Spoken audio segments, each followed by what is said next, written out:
Salve camaradas, tudo bem? O tema do vídeo de hoje é um balanço de um ano do governo Javier Milei.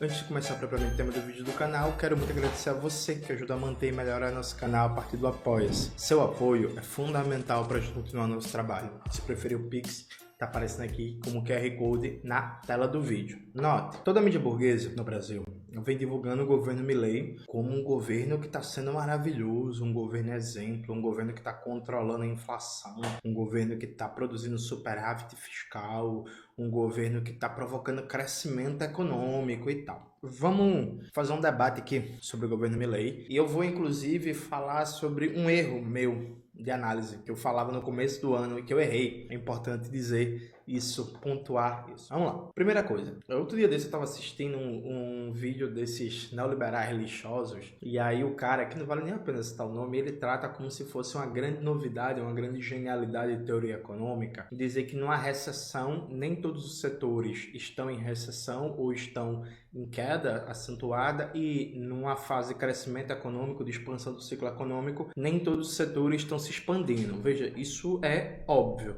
né? Isso é feijãozinho com arroz de tudo. Basicamente, em momentos de recessão econômica, tendencialmente vai chegar um momento que a recessão vai se estabilizar, né? A queda do PIB vai se estabilizar e tende a ter algum respiro de crescimento. A não ser que a gente esteja falando de uma situação, por exemplo, uma guerra em que está tendo saída em massa de pessoas, está tendo bombardeio constante, etc, etc. Fora de uma situação como uma guerra, uma pandemia que está matando em massa, enfim, situações atípicas, excepcionais, é esperado que você tenha uma recessão gigantesca, uma queda gigantesca da economia, chega um momento que estabiliza e tende a ter um crescimento econômico. Esse crescimento econômico, a gente tem que olhar para ele e fazer a pergunta bem simples, que é, a gente está falando de um crescimento econômico ou a gente está falando de uma redução no ritmo da destruição da economia, da recessão, que não está recuperando a queda do PIB? Dando um exemplo bem simples para vocês. Está saindo muito da mídia burguesa, né? Um dado de que a economia argentina voltou a crescer, que a economia argentina começou a decolar, e por aí vai, que isso é fruto do trabalho de equilíbrio das contas públicas do governo Milei. Aí quando você pega para ver os dados, você vai ver o seguinte: no último trimestre de 2024, a economia da Argentina cresceu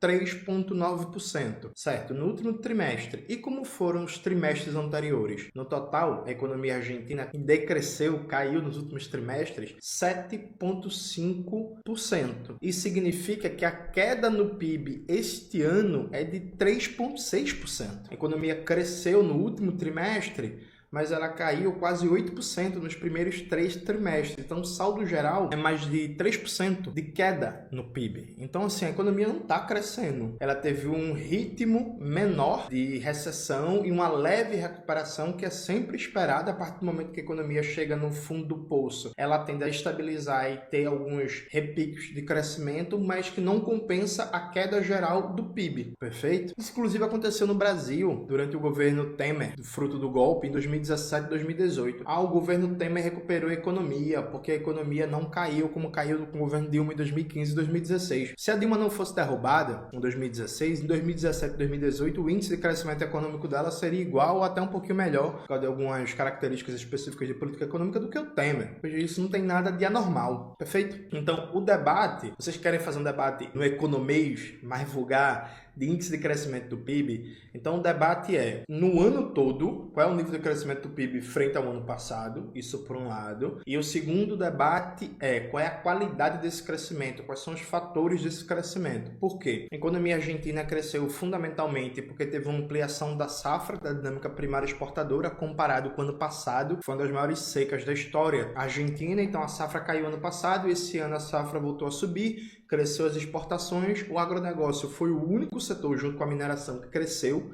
na economia argentina nesse 2024. Então a indústria foi pro buraco, o comércio e serviços foi pro buraco. As políticas do governo Milei de atração de investimento estrangeiro, todas deram com burros na água. É mentira que a Argentina tá bombando investimento estrangeiro, que tá indo em empresas, tá indo em fábricas. O Milei fez desregulamentação em massa, deu isenções fiscais, acabou com barreiras comerciais, abriu a economia. Isso não tá gerando nenhum boom de investimento, dentre outras coisas, gente, porque investimento, ele visa demanda, né?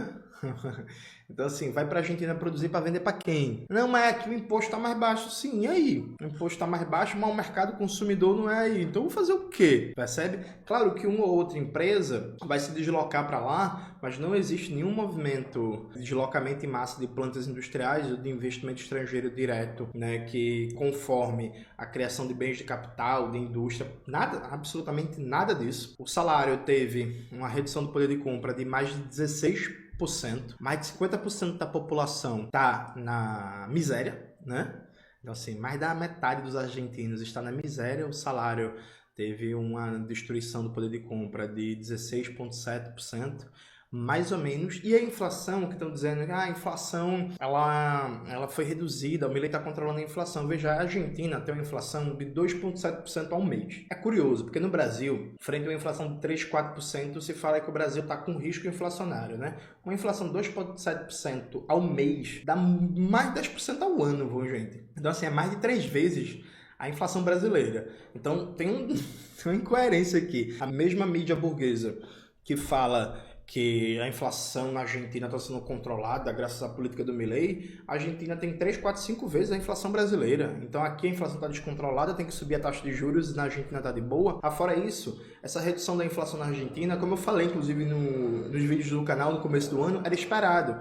Quando você joga o país numa recessão, numa crise econômica do fim do mundo, sim, gente, a inflação vai diminuir. A inflação vai diminuir por um motivo bem simples, pessoas estão passando fome, não estão comendo. Então você provoca um choque de destruição de demanda, e aí você deprime o mercado consumidor, joga ele para baixo. Isso causa necessariamente um certo alívio da inflação, que a depender da conjuntura econômica pode ser mais duradouro, menos duradouro. Aliado a isso, o governo também conseguiu uma certa simpatia do FMI, do Banco Mundial, dos Estados Unidos, e conseguiu um certo alívio das suas pressões por divisas, e está inclusive recorrendo a mais um empréstimo do FMI. A Argentina, do governo Milei, solicitou um novo empréstimo de 44 bilhões de dólares. Se conseguir um empréstimo, vai ser o terceiro desde 2018 e o 23º desde 1958. Então veja, do ponto de vista objetivo, o que é que o Milei conseguiu fazer? O Milei adotou uma lógica que pode ser chamada de doutrina de choque. Você provoca uma inflação violenta, você destrói empregos, destrói salário, destrói proteção social, faz uma desregulamentação gigantesca. Alguns setores vão ter um crescimento econômico ali por fatores de mão de obra barata, né, por fatores de desregulamentação e por aí vai. Mas de maneira geral a economia está em queda, os salários estão em queda, o consumo está em queda, o investimento público está em queda, o investimento privado está em queda, o investimento estrangeiro está em queda, está tudo em queda. Chega um momento que a economia chega num buraco tão grande que ela para de cair, se estabiliza, dá uns leves repiques de crescimento, mas que não recompõe, né, a destruição. Cresceu 3%, tá? Num ano que caiu quase 8%, né? Então o saldo é negativo, o saldo é uma destruição de riqueza de mais de 3%. Qual é a tendência da economia argentina? Veja, a economia argentina ela vai ficar em 2025 tendencialmente andando de lado ou ainda em recessão com um nível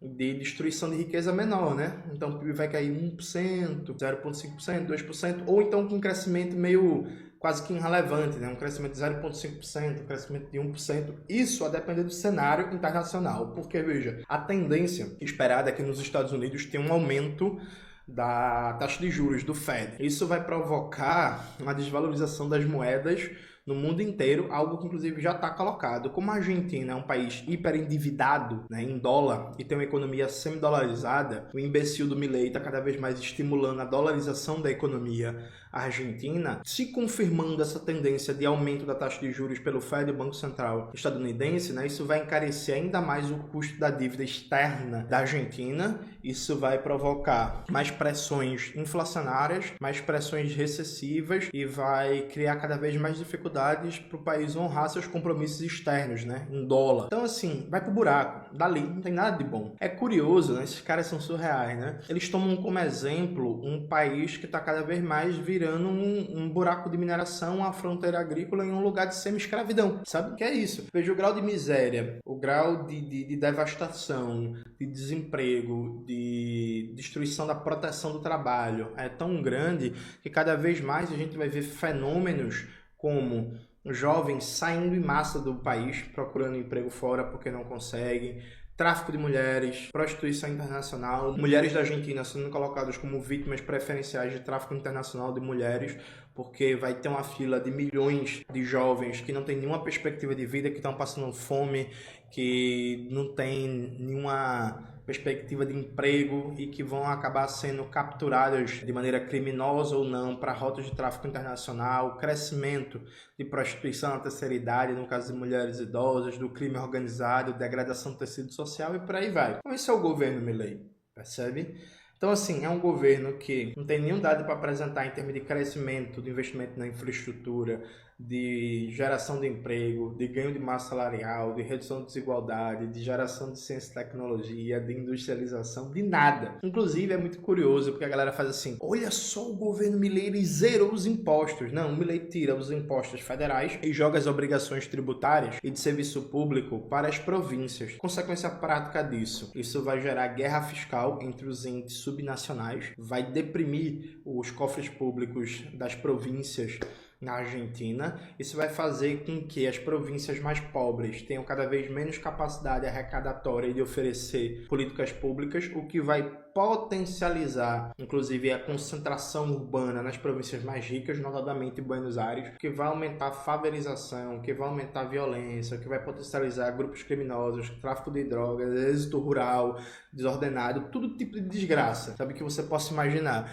Então, assim, é preciso ser muito liberal, sociopata do juízo, para você achar positivo zerar praticamente os impostos federais, jogar as obrigações para a província, cria-se um salve-se quem puder. A consequência prática disso é que vai ter cada vez mais movimentos, né, de êxodo das províncias mais pobres para as províncias mais ricas, das pessoas tentando sobreviver, e favelização, e crescimento urbano desordenado, e ocupação desordenada do solo, e todos os problemas que você possa imaginar. Então não tem como elogiar um negócio desse. Inclusive isso parte de uma premissa que, não, porque o governo Milei está gerando superávit fiscal. Porra, quando você faz um corte violento, sem nenhuma preocupação com o crescimento da miséria, da fome, de doenças e por aí vai, do gasto público, realmente você consegue superávit. Veja, amanhã, se o governo Lula decidisse, por exemplo, colocar... É porque não pode, por causa da Constituição, né? Tem um piso constitucional da saúde, que o Haddad não gosta, nem a Simone Tebet, diga-se de passagem. Mas vamos imaginar um cenário. O governo Lula amanhã começa a manejar um orçamento, vamos imaginar que isso seja possível. Começa a manejar um orçamento que ele pega, sai cortando todo o dinheiro da saúde, da educação e da previdência social, né? E aí coloca dotação orçamentária para cada um dessas áreas, só 10 bilhões, sabe? Ele, ia conseguir um superávit fiscal, ia decolar. Ia morrer milhões de brasileiros, tá ligado? Milhões de brasileiros de fome, milhões de brasileiros de doença, de falta de atendimento, de falta de cirurgia, as escolas iam fechar, ia crescer o analfabetismo. Eita, conseguimos superávit fiscal. Não dá pra fazer, pô, tá ligado? É isso. Corta aí 98% do orçamento da Previdência Social, vai melhorar muito as contas públicas e você mata uns 5 milhões de idosos de fome, tá ligado? Então, é um debatezinho ideológico tosco. Sim, não dá pra você comemorar. Inclusive, eu nunca fui a Buenos Aires, né? Mas eu tenho vários amigos que vão lá com frequência. Meu orientador do doutorado, inclusive, tá indo estudar lá um tempo e tal. E aí, bicho, todo mundo que fala que a Buenos Aires agora, tipo assim, a cidade tá se acabando. Cada vez uma explosão de pessoas em situação de rua, violência, degradação do espaço público, a cidade ficando mais feia, mais suja e etc. Então esse é o governo Milei. Agora, qual é a autocrítica que eu tenho que fazer? Eu analisava que, frente à tragédia que seria o governo Milei, e como ele derreteria a popularidade dele relativamente rápido, me parecia que o peronismo seria forçado pelo próprio movimento de massas a dar um combate mais duro ao governo Milei e a capacidade dele de destruição nacional seria menor, se pá, ele nem terminaria o mandato. Então, assim, não por botar fé no peronismo, no kirchnerismo, no partido justicialista. Não, nada disso. A dinâmica do movimento de massas na Argentina. Mas eu acho que eu subestimei o nível de derrota histórica da classe trabalhadora argentina com a vitória do Milei. E eu subestimei o nível de pelegagem do peronismo, né? Então, a classe trabalhadora argentina fez grandes mobilizações. O movimento estudantil fez gigantescas mobilizações, movimento de mulheres, movimento de mães da Praça de Maio. Assim, a Argentina teve lutas esse ano contra o governo Milei que a gente não viu em 4 anos do governo Bolsonaro aqui, tá ligado? As jornadas de luta em defesa das universidades públicas, por exemplo, foram incríveis. Um negócio no Brasil difícil de você imaginar. Mas a postura geral do peronismo é uma postura de deixar o Milei sangrar, deixar ele os 4 anos lá e esperar que a popularidade dele caia para tentar ganhar a próxima eleição, né? Provavelmente com Máximo Kirchner ou outra figura como candidato. Então, assim, eu sinceramente subestimei o nível de pelegagem ali, porque como historicamente o movimento de massas ele tem uma certa autonomia maior na Argentina, se comparado com o Brasil, por exemplo, frente às estruturas político-partidárias, eu achei que a pressão de baixo para cima ia pressionar mais esses caras, né? Que o nível de adesismo não seria tão grande. O Axel Kicillof, que é governador da província de Buenos Aires, inclusive no começo do governo Milei, estava até com um discurso muito duro, mobilizando os governadores, tentando formar uma espécie de institucionalidade paralela ao governo Milei, mas assim, o conjunto do partido da Cristina Kirchner, né, que hoje lidera o peronismo, tem uma postura de adesismo, né?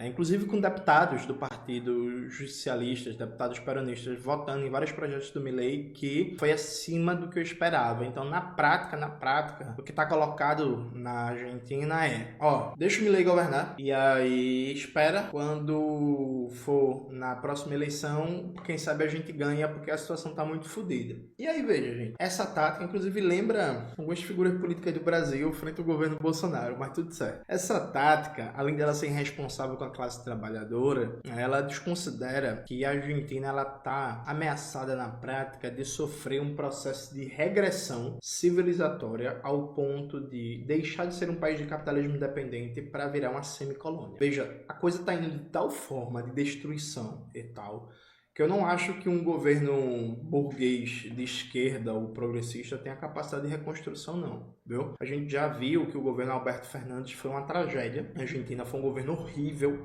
pavoroso, dentre outras coisas, porque o Maurício Macri foi lá e avançou no endividamento da Argentina em dólar, com o empréstimo que ele pegou com o FMI. O Alberto Fernandes decidiu não romper com o endividamento externo em dólar, honrar os contratos assumidos pelo governo Maurício Macri. Isso afundou a Argentina, né? O Alberto Fernandes tentou uma linha, inclusive a la Lula, primeiro e segundo mandato, que é manter o hiperendividamento em dólar com o FMI, com os Estados Unidos, mas tenta posturar uma parceria mais estratégica com a China, inclusive colocando o país na nova rota da seda e por aí vai, e tentando compensar as dificuldades da balança de pagamentos do país, né, da falta de divisas, estreitando as relações com a China. E aí veja, uma estratégia que no final não funciona porque não dá respostas.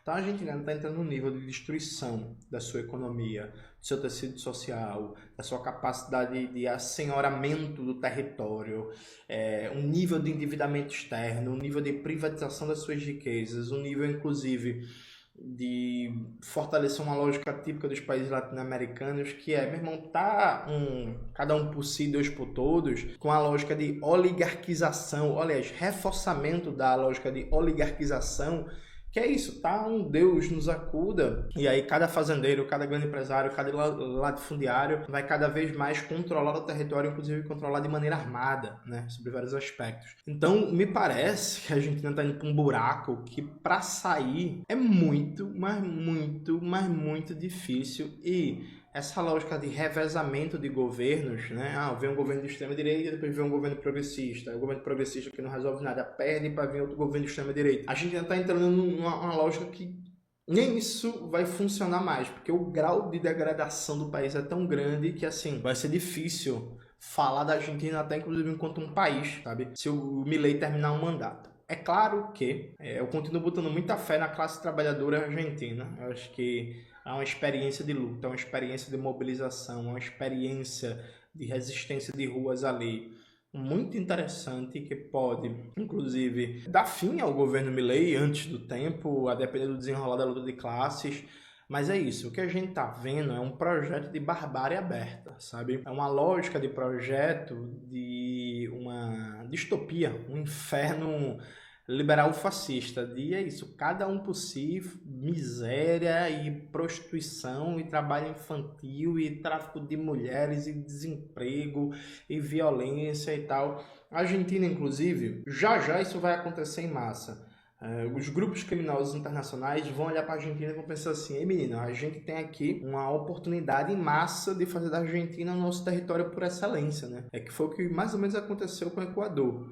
O processo lá de destruição no Equador com a Lava Jato, com o governo Lenín Moreno, fez com que o Equador virasse a sede de vários grupos criminosos, de várias facções, que inclusive algumas delas atuavam no México. O México começou a se organizar mais, não dava para atuar no México, vamos todo mundo para o Equador. Começou uma disputa de territórios ali assustadora, violentíssima, que explodiu a violência no México e o domínio territorial de grupos armados. Então a Argentina está se encaixando nesse perfil. Está sendo destruída aqui a capacidade pública de se assenhorar do território, tem um Estado nacional burguês que controla o monopólio da violência, que tem alguma capacidade de planejamento, de investigação, de manter a ordem pública e tal. Vamos tomar, né? É nosso, tá livre. E é isso. Inclusive, não tenho dúvida que o governo Milei vai fazer vista grossa se melhorar um pouco a entrada de dólares no país, se a Argentina virar um paraíso de lavagem de dinheiro do crime organizado internacional, dos cartéis atuando na América Latina. Então, assim, é uma desgraça, terrível e ao mesmo tempo é muito bom para os Estados Unidos, né? Porque aí, eu caminhando para a conclusão, eu acho que a gente precisa fazer um debate da ideia do quanto é bom para o imperialismo estadunidense ter um estado falido como a Argentina. Porque, veja, gente, a América Latina ela é o quintal dos Estados Unidos e para isso se manter é necessário algumas coisas. Uma delas é que Argentina, México e Brasil sejam países de joelhos, né? Países de joelhos, que não tenham nenhum projeto de integração latino-americana e que não tenham projeto nenhum de união e de coordenação entre esses três. Por quê? No dia que a gente tiver um poder político comandando, poder político socialista, gente, revolucionário, comandando o Brasil, o México e a Argentina, ou então num desses países, principalmente Brasil e México, e uma conjuntura político-ideológica, governos mais nacionalistas, mais anti-imperialistas, mesmo que sejam governos no capitalismo, mas enfim, no dia que a gente conseguir ter uma mínima coordenação estratégica no sentido de enfrentamento à dependência,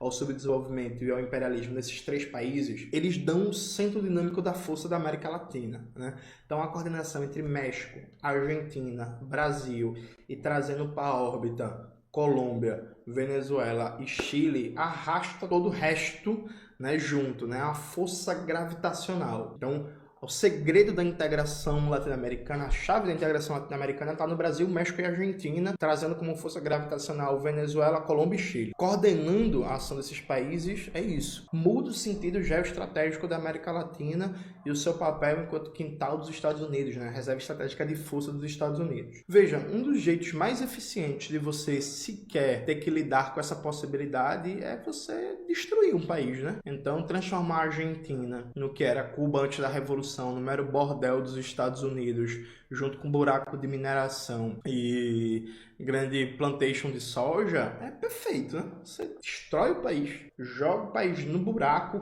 cria uma dinâmica social de anomia generalizada com todo mundo que tem mínimas condições querendo sair do país, porque aquela porra é um inferno, todo mundo morrendo com fome, na miséria, destrói a expectativa de vida, destrói a autoestima, cria depressão e adoecimento mental em massa, faz com que o país se transforme num parque colonial de exploração para os capitais estrangeiros. Você tirou de cena, né, o risco de ter um projeto soberano de integração latino-americana que ameaça os interesses dos Estados Unidos. Então veja, o Milei ele é funcional, né? O Milei ele é funcional, do mesmo jeito que era funcional o Bolsonaro e o Paulo Guedes.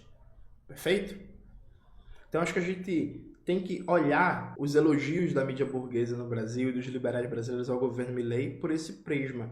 Hoje é funcional, muito funcional para o imperialismo, um projeto liberal fascista de destruição nacional e de reversão colonial, né, como o projeto Milei. Então não é coincidência a conexão do Milei com Israel e com os Estados Unidos, faz total sentido. Então acho que é isso. Essa é a síntese do primeiro ano do governo Milei. Me parece que a classe trabalhadora argentina tem um desafio gigantesco. A gente vai mandando solidariedade, vai acompanhando inclusive as iniciativas do Partido Comunista Argentino, né, que está em processo de reorganização, de tentar cada vez mais pautar as lutas da classe trabalhadora. Provavelmente em 2025, em algum momento, eu vou para a Argentina visitar, inclusive, meu orientador, que vai estar lá, então passar alguns dias lá com ele, conversando, conhecendo o país, conversando com a intelectualidade crítica, vendo os movimentos sociais, as organizações, os sindicatos, tomando uma cervejinha também, enfim, né?